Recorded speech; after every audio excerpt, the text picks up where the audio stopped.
السلام علیکم ورحمۃ اللہ وبرکاتہ۔ بسم اللہ والحمد للہ والصلاۃ والسلام علی رسول اللہ، اما بعد۔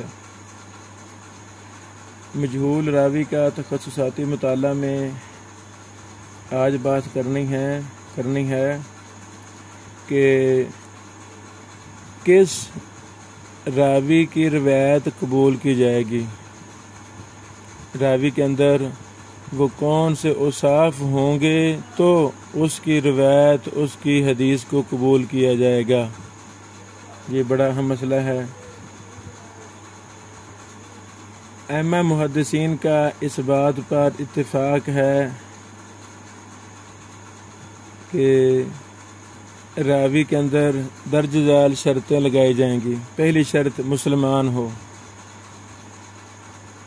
بالغ ہو، عاقل ہو، اسباب فسق سے محفوظ ہو، بچنے والا ہو، مروت کو توڑنے والی جو چیزیں ہیں ان سے محفوظ رہنے والا ہو، غافل نہ ہو بلکہ متیقظ ہو، بیدار ہو۔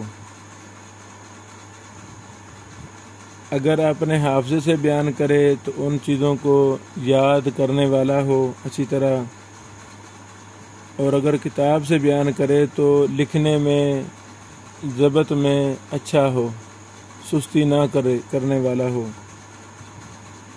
اگر وہ روایت بالمعنی بیان کرے تو اس میں شرط ہے کہ وہ معنی مفہوم جو تبدیل ہو رہا ہے اس کا عالم ہو، یعنی لغت کا ماہر ہو۔ یہ وہ شرطیں ہیں جو امام ابن صلاح رحمہ اللہ نے علوم الحدیث صفحہ نمبر 104 میں لگائی ہیں۔ یعنی خلاصہ کیا ہے؟ راوی عادل ہوگا اور راوی ضابط ہوگا۔ راوی کا عادل ہونا اور ضابط ہونا، ان دونوں چیزوں میں امام ابن صلاح رحمہ اللہ کی تمام شرطیں آ جاتی ہیں۔ عدالت سے مراد کہ راوی مسلمان ہو، بالغ ہو، عاقل ہو، اسباب فسق سے اور مروت کے خلاف جو معاملات ان سے بچنے والا ہو، یہ ساری چیزیں عدالت میں آ گئیں۔ اور ضبط میں کیا چیزیں آئیں گی؟ متیقظ ہو، غافل نہ ہو، حافظ ہو، اگر اپنے حفظ سے بیان کرے، ضابط ہو، اگر اپنے کتاب سے بیان کرتا ہے اس میں کوئی تبدیلی، کوئی تغیر نہ آئے، یعنی اور اگر وہ روایت بالمعنی بیان کر رہا ہے تو معنی مفہوم کو اچھی طرح سمجھنے والا ہو۔ یہ ساری چیزیں آ گئی ہیں ضابط میں۔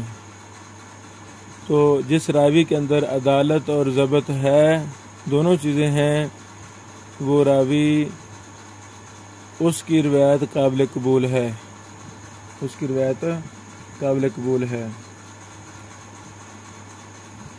یہ جو ہمارا یوٹیوب چینل ہے علوم الحدیث کے نام سے، اس میں ایک ہمارا دورہ ہے صحیح حدیث کی تعریف۔ الحکمہ انٹرنیشنل میں لاہور میں 2 سال پہلے مجھے ایک ہفتہ کے لیے بلایا گیا۔ وہاں میں نے صحیح حدیث کی تعریف میں جو 5 شرائط بیان کی جاتی ہیں، ایک ایک شرط پر بڑی مفصل بحث کی تھی۔ اس میں یہ بھی ہے، یعنی راوی عادل ہو، راوی ضابط ہو، عدالت پر بڑی مفصل بحث کی تھی۔ اسی طرح ضابط سے مراد کیا ہے، ضابط کے قوانین کیا ہیں، ضبط کب ٹوٹتا ہے، وغیرہ وغیرہ، ضبط کی اقسام کیا ہیں، بڑی تفصیلی بحث میں نے اس پر کی تھی۔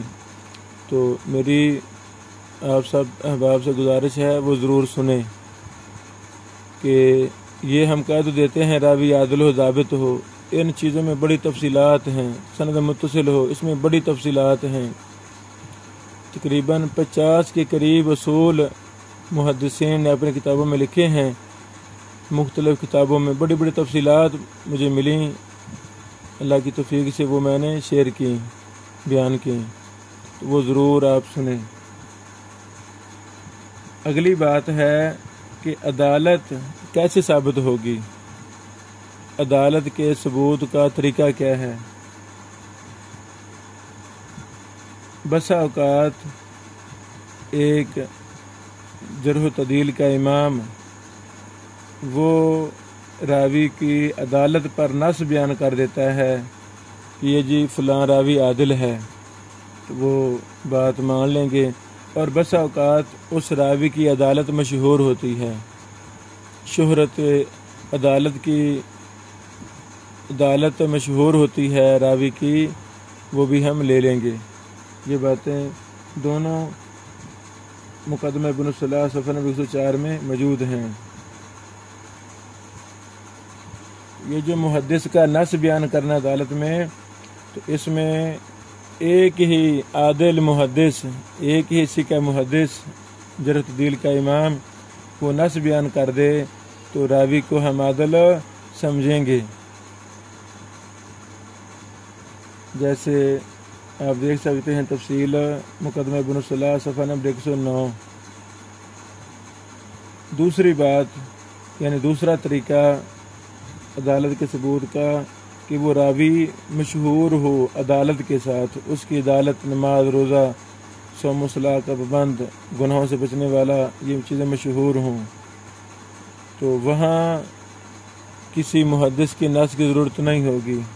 جیسے امام مالک بن انس ہیں، امام سفیان ثوری ہیں، امام سفیان بن عیینہ ہیں، امام شعبہ بن حجاج ہیں، امام عبداللہ بن مبارک ہیں، امام یحییٰ بن سعید القطان ہیں، امام عبد الرحمن بن مہدی ہیں، امام احمد بن حنبل ہیں، امام علی بن مدینی ہیں، امام یحییٰ بن معین ہیں وغیرہ۔ یہ مثالیں دی ہیں امام خطیب بغدادی رحمہ اللہ نے الکفایہ میں صفحہ نمبر 87۔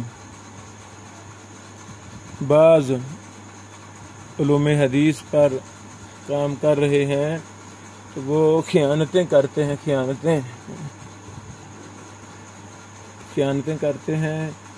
اب یہ نام جو خطیب بغدادی صاحب نے لکھے ہیں، ان ناموں کے اندر وہ اپنے منشا کے مطابق جس کے وہ مقلد ہیں اپنے متعلقہ امام کے، ان کے بھی نام اندر اپنی طرف سے داخل کر دیتے ہیں، یعنی خیانت کرتے ہیں بعض لوگ۔ اللہ تعالی ہمیں خیانت سے محفوظ فرمائے۔ علم جیسے کتابوں میں منقول ہو، ایک ایک لفظ اور حرف کو ویسے ہی آگے نقل کرنا، یہ امانت ہے، اور اپنی منشا کے مطابق کسی اور شخص کو اندر داخل کر دینا، یہ خیانت ہے، اس کا قیامت کو حساب دینا ہوگا، یہ جھوٹ ہے، بہتان ہے، ایسی چیزوں سے ہمیں پرہیز کرنا ہوگا۔ اس پر میں نے پھر لیکچر بھی دیا، وہ بھی یوٹیوب پر موجود ہے۔ یعنی ایک شخص ہے دمشق میں رہتا ہے، تو وہ اصول حدیث پر کتابیں لکھ رہا ہے، کچھ اچھی باتیں کر جاتا ہے، لیکن جہاں کہیں اس کو خیانت کرنی پڑتی ہے، دھوکہ دینا پڑتا ہے، وہ باز نہیں آتا۔ اللہ سے ہدایت عطا فرمائے۔ اصل وہ ہند سے ہیں۔ یعنی یہ دو ہی طریقے ہیں۔ پہلا طریقہ تھا عدالت کے ثبوت کا کہ محدث عدالت پر نص بیان کر دے، دوسرا طریقہ ہے کہ ان کی عدالت مشہور ہو۔ اب جن محدثین کے نام لکھے ہیں امام خطیب بغدادی رحمہ اللہ نے، الحمدللہ ان کی عدالت بھی مشہور تھی، اور یہ ائمہ محدثین کے ہاں متفقہ عدالت و ضبط کے امام کے درجے پر فائز تھے، ان میں کوئی شک و شبہ نہیں ہے۔ یہاں سے یہ بھی بات معلوم ہوئی، اگر کوئی معتبر امام کسی راوی پر جرح کر دے تو وہ راوی مجروح ہو جائے گا،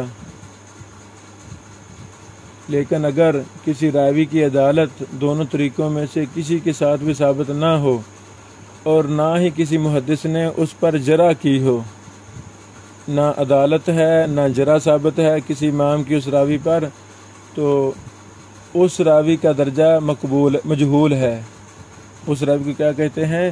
مجہول۔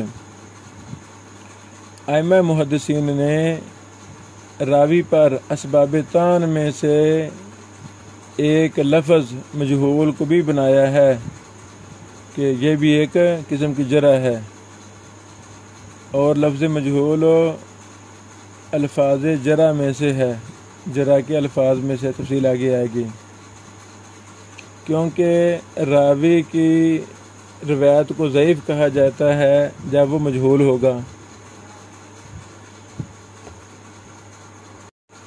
یہ ایک اہم تنبیہ آگے میں کرنا چاہتا ہوں کہ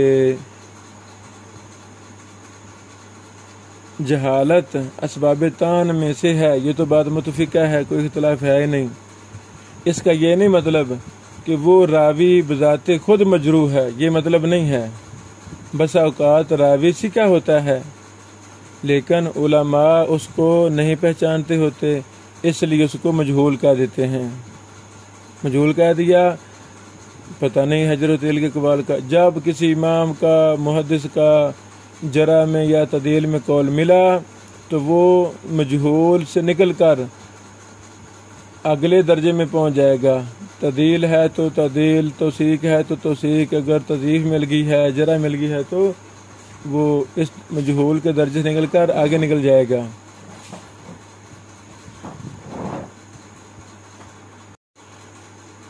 بعض ائمہ محدثین مجہول راوی پر ضعیف کا بھی اطلاق کرتے ہیں، جیسے امام ابن القطان رحمہ اللہ نے امام ابو حاتم سے نقل کیا ہے ان کا قول بشر بن جبلہ کے بارے میں، مجہول ضعیف الحدیث، مجہول ضعیف الحدیث۔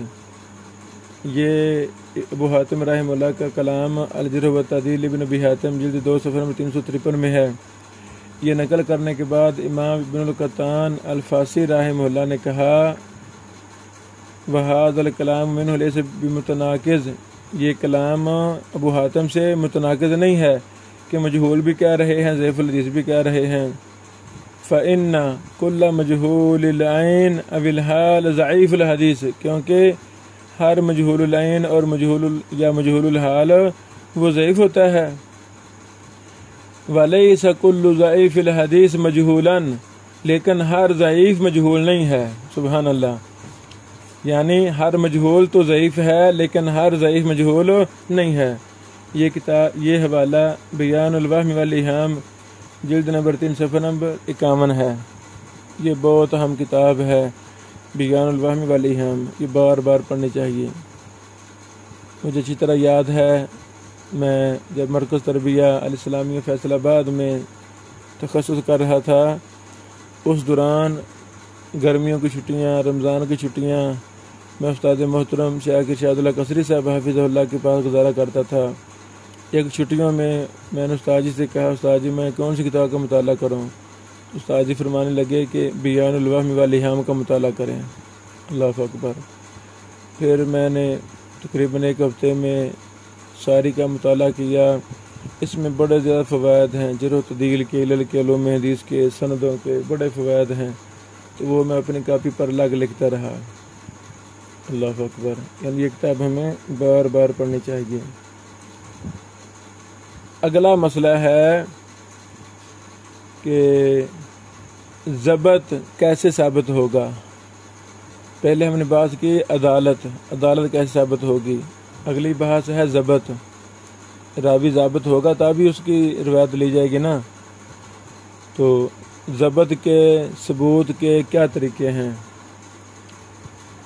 اس پر امام مسلم رحمہ اللہ نے بحث کی ہے، مقدمہ صحیح مسلم جلد 1 صفحہ نمبر 8 میں۔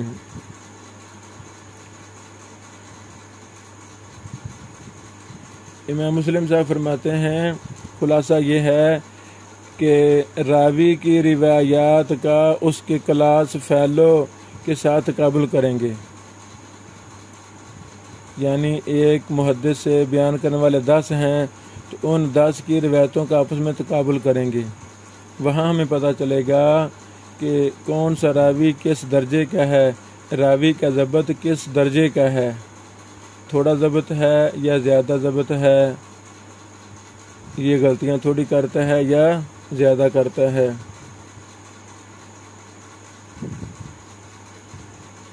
تو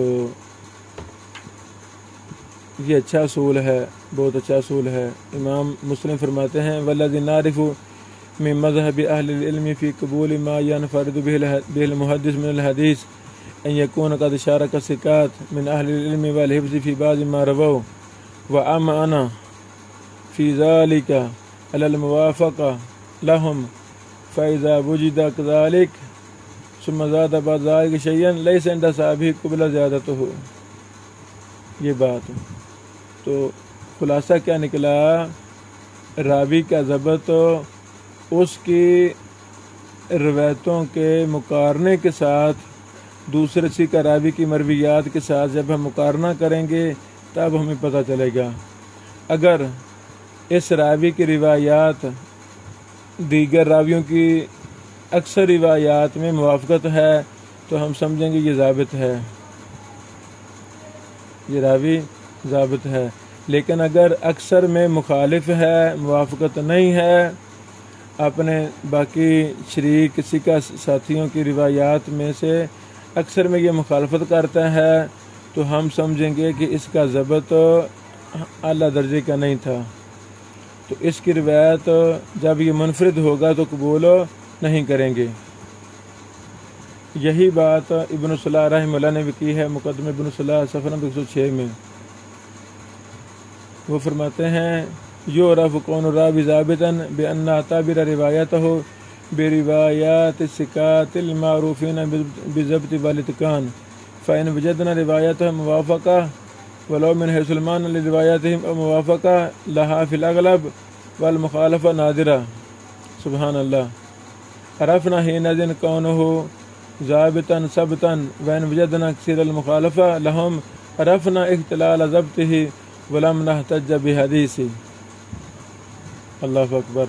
یعنی جو امام مسلم صاحب نے بات ارشاد فرمائی اسی کا خلاصہ عام فہم انداز میں ابن صلاح نے فرمایا، اور یہ طریقہ ہے ضبط معلوم کرنے کا۔ جیسے میں نے کہا کہ میں نے پورا دورہ کروایا، صحیح حدیث کی تاریخ پر پورا دورہ کرایا، ایک ایک شرط پر میں نے بڑی لمبی بحوث لکھی بھی ہیں۔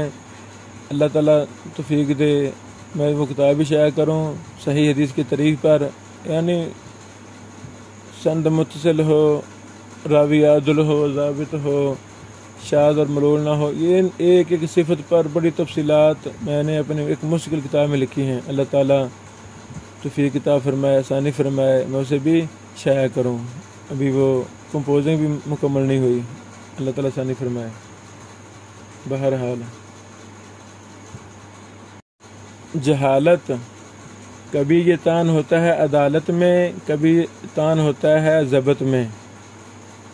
یعنی جب ہم کسی راوی کو مجہول کہتے ہیں تو کبھی کبھی عدالت کے اعتبار سے مجہول ہوتا ہے، کبھی کبھی ضبط کے اعتبار سے مجہول ہوتا ہے۔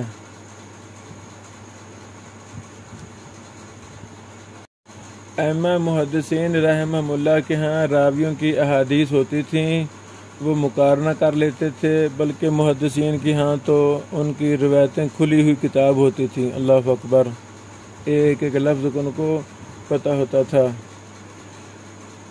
حافظ ابن حجر عسقلانی رحمہ اللہ نے اسباب تان میں سے جہالت کو بھی شمار کیا ہے، فی عدالت الراوی لا فی ضبطہ۔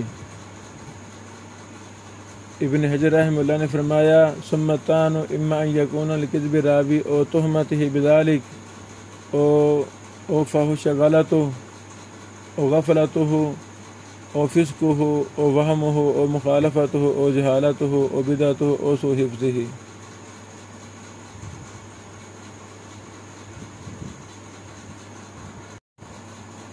اللہ اکبر۔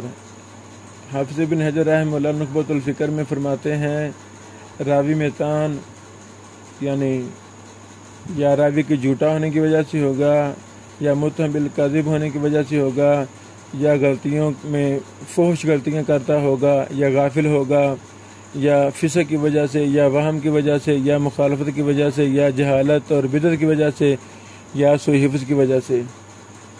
ان سب پر زیر پڑیں گے لکذب راوی، لام حرف جارہ ہے، پہلے پڑھنے میں غلطی ہو گئی، اس سب پر مجرور ہم پڑھیں گے، عطف ہے پیچھے لام جارہ کی وجہ سے۔ اچھا، ابن حجر رحمہ اللہ نے اس کی شرح نزہہ میں اس پر تفصیل اور شرح میں بہت اچھی باتیں کی ہیں۔ مثلا ابن حجر رحمہ اللہ فرماتے ہیں کہ 10 اشیاء ہیں، یعنی اسباب تان 10 ہیں، بعض قضا میں زیادہ سخت ہیں بعض سے۔ 5 کا تعلق عدالت کے ساتھ ہے، 5 کا تعلق ضبط کے ساتھ ہے۔ اللہ اکبر، یعنی عدالت کا تعلق 5 کے ساتھ ہے، ان میں کذب الراوی ہے، متہم بالکذب ہے، فسق ہے، جہالت ہے، بدعت ہے، ان کا تعلق عدالت کے ساتھ ہے۔ ضبط کے ساتھ ان کا تعلق ہے، فحش غلط ہے، غفلت ہے، وہم ہے، مخالفت ہے، سوء حفظ ہے۔ امام سیوطی رحمہ اللہ نے بھی ان کی ایسے ہی موافقت کی ہے، مخالفت نہیں کی، بلکہ امام سیوطی رحمہ اللہ نے جہالت کو عدالت میں عدالت کے برخلاف لکھا ہے، نہ کہ ضبط میں۔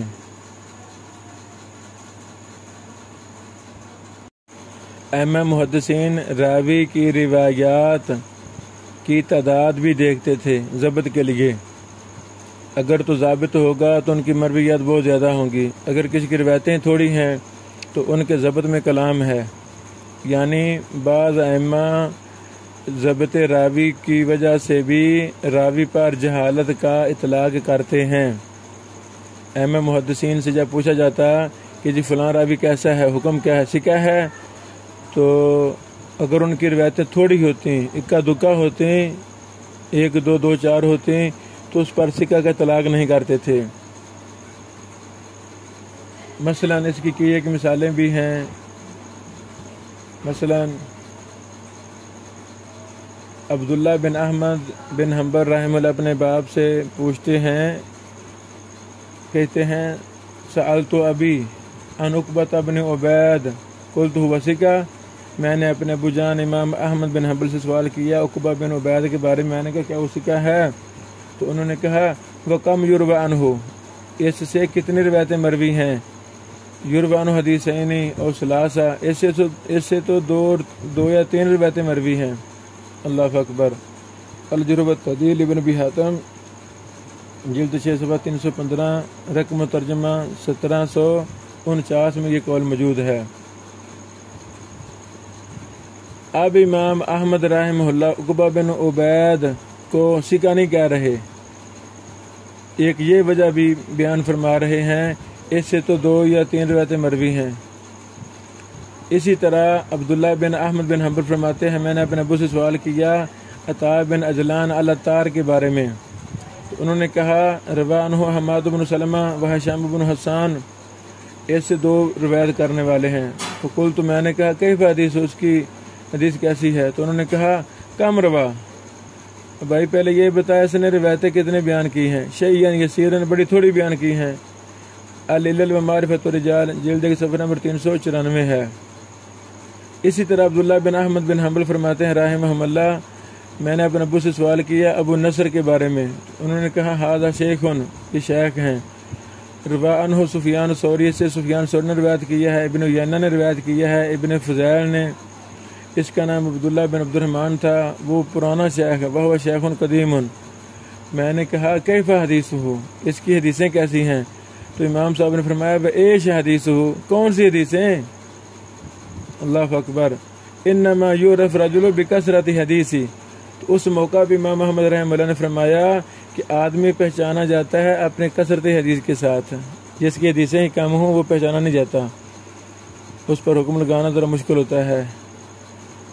یعنی یہ بہت قیمتی قول ہے، انما یعرف رجل بکثرت حدیثہ، کہ آدمی راوی تو اپنی کثرت حدیث کے ساتھ پہچانا جاتا ہے۔ یہ بھی العلل و معرفت الرجال للامام عبداللہ بن احمد بن حنبل رحمہ اللہ کی قول موجود ہے، جلد کی صفحہ نمبر 394 ہے۔ امام ابن قطان الفاسی رحمہ اللہ نے صراحت کی ہے کہ جب راوی کی روایتیں تھوڑی ہوں تو اس پر جہالت کا حکم لگایا جائے گا، یعنی جہالت کے حکم کے اسباب میں سے ایک یہ بھی ہے کہ راوی کی روایتیں تھوڑی ہوں۔ انہوں نے پھر جو مثال دی ہے سعید بن حفص کی حدیث کو لکھا، پھر کہا سعید بن حفص خال النفیلی لا اعرف حالہ، یعنی یہ جو سعید بن حفص ہے یہ نفیلی کا خالو ہے، اس کا میں حالت نہیں پہچانتا۔ والرجل لیس لہ من روایہ ما تعلم بہ حالہ، اور ایسا آدمی جس کی روایت ہی نہ ہو تو اس کی حالت نہیں پہچانی جائے گی، یعنی وہ مجہول ہوگا۔ بیان الوہم والایہام جلد 5 صفحہ نمبر 48 ہے۔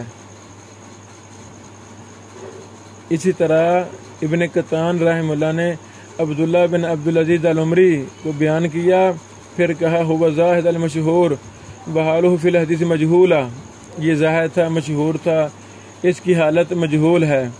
ولا اعلم لہ روایت غیر ہذہ، ہم اس کی روایت اس کے علاوہ نہیں جانتے۔ سبحان اللہ۔ یہ بیان الوہم والایہام جلد 3 صفحہ نمبر 69 ہے۔